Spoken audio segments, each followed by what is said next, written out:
বিরিয়ানির বিরিয়ানি যাচ্ছে দেখুন পার্সেল। কি এখন চিকেন যাবে আর মাটন যাবে? একটার মধ্যে আলু দিও না। ঠিক আছে, একটাতে আলু দেওয়া যাবে না। সুগার খাবো না একটা। ও একটা আলু খাবেন না, দেখুন একটা দিও না। একটা দিস না।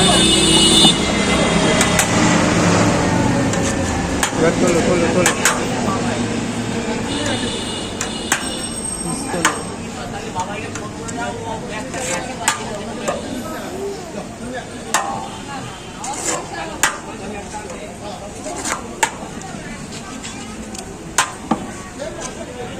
হয়ে গেল মাটন, একদম লেয়াজি মাটন, থালে থালে লেয়াজি মাটন দিয়ে বিরিয়ানি।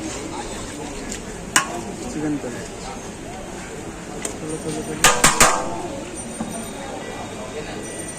এই হলো চিকেন।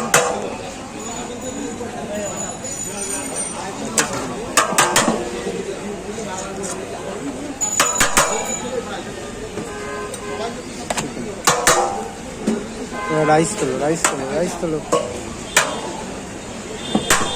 মিশিয়ে রাইস তোলো। হচ্ছে রাইস, দেখুন রাইসের কোয়ালিটিটা দেখুন আপনি। তোলো তোলো তোলো। কোনটায় আলু দিস নি ভাই?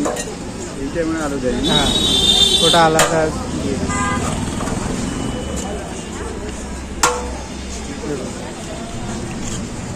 এটা কিন্তু জমেটো পার্সেল, দেখুন এটা হচ্ছে কাস্টমারের পার্সেল।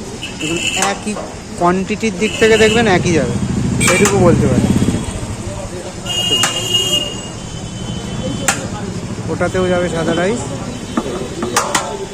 দেখে নিন পর পর যাচ্ছে রাইস দিয়ে। বিরিয়ানি হচ্ছে 130 টাকা। দেখুন